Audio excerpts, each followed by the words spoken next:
Hello বন্ধুরা, এই যে দেখছেন টেবিলটা, এটা একটা চেয়ার কাম টেবিল। আমি আগে শর্ট ভিডিওটা দিয়েছি, যারা দেখেছেন অবশ্যই বুঝতে পারবেন। তো এটা আমি আজকে বানাচ্ছি।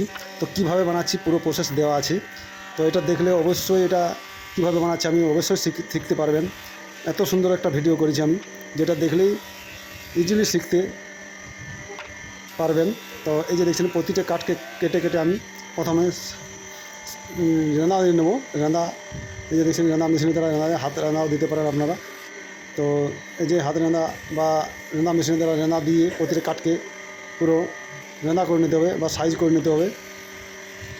এই যে দেখছেন প্রতিটা কাঠ কিন্তু আমি খুব ভালোভাবে সাইজ করে নেবো। আর যারা আমার চ্যানেলটাকে এখনও পর্যন্ত সাবস্ক্রাইব করেনি, অবশ্যই সাবস্ক্রাইব করে বেল আইকনটা প্রেস করে রাখবেন। আমি এরকম ধরনের নতুন নতুন ধরনের ভিডিও দিয়ে থাকি। আমরা প্রতিটি পাটাকে জয়েন্ট করে নেবো ফেভিকল হাই পাওয়ার দিয়ে। তো অন্য কোনো আঠা ব্যবহার করতে পারেন। আমি এটা হাই পাওয়ার দিয়ে জয়েন্ট করছি, দেখতে পাচ্ছেন। কোনো সময় আমি ফেভিকল হাই পাওয়ার দিয়ে জয়েন্ট করি।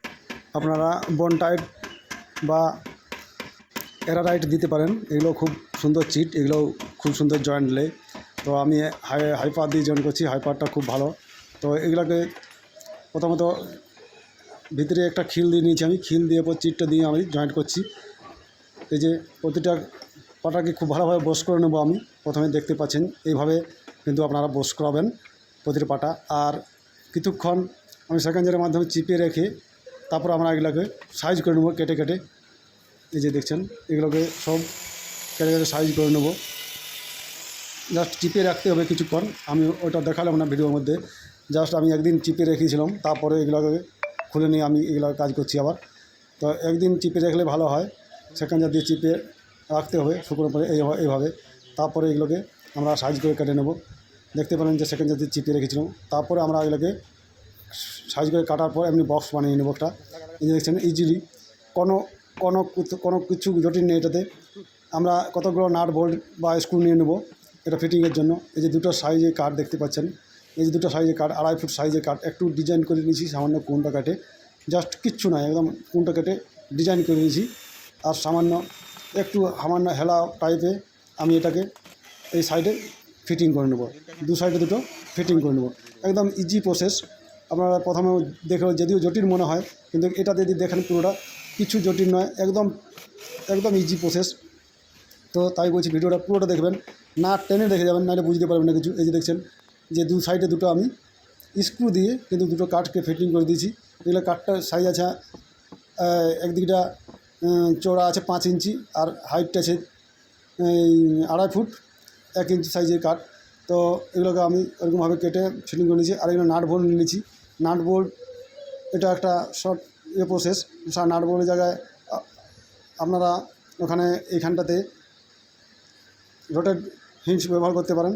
তো আমি রোটেট হিঞ্চ হাতে কাছে পেলাম না বলে এটা দিয়ে শর্টকাট কাজ চালাচ্ছি আমি। তো রোটেট হিঞ্চ হলে খুবই ভালো হয়।